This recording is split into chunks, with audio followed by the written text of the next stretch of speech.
ताज्या बातम्यांसाठी महान करेला सबस्क्राइब करा आणि बेल आयकॉनला क्लिक करा। सांगलीच्या उमेदवारांचं भवितव्य बंद पेटीत, धाकधूक वाढली। 4 जूनला समजणार मतदारांचा कौल। सांगलीच्या उमेदवारांचं भवितव्य बंद पेटीत आहे। सर्व उमेदवारांच्या प्राण प्रतिष्ठापनाला लागलेल्या असून धाकधूक वाढली आहे।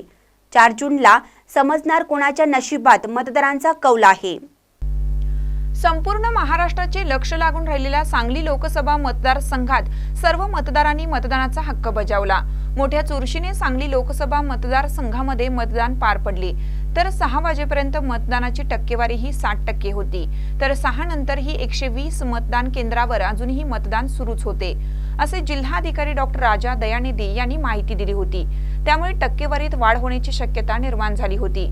कमीत कमी 63 ते 65% मतदान सांगली जिल्ह्यात झालं असून यामध्ये 20 उमेदवार रिंगणात होते।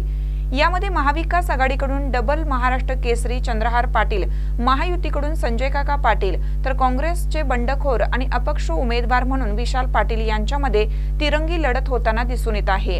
अपक्ष उमेदवार विशाल पाटील यांनी आपला उमेदवारी अर्ज कायम ठेवल्याने ही लढत चुरशीची होणार आहे हे नक्की। त्यामुळे कोण कोणाला धोबीपछाड देतं हे आता पाहावं लागणार आहे। मतदार राजाने मतदानाचा हक्क तर बजावून कोणाचे पारडे जड केले आहे हे फक्त मतदार राजालाच माहीत आहे। त्यामुळे नेमका कौल कोणाला लागणार हे आपल्याला पाहावं लागणार आहे। तर उमेदवाराचं भवितव्य हे बंद पेटीमध्ये बंद झाले। आता ही बंद पेटी 4 जून रोजी उघडणार असून त्यामध्ये मतदार राजाने कोणाच्या पेटीत मत टाकून कोणाला कौल दिला हे आता 4 जूनला समजणार आहे। त्यामुळे उमेदवार आणि कार्यकर्त्यांमध्ये प्राण प्रतिष्ठा पणाला लागल्याचं चित्र सध्या सांगली लोकसभा मतदारसंघामध्ये दिसून येत आहे। महानकर न्यूजसाठी आदी माने, मिरज।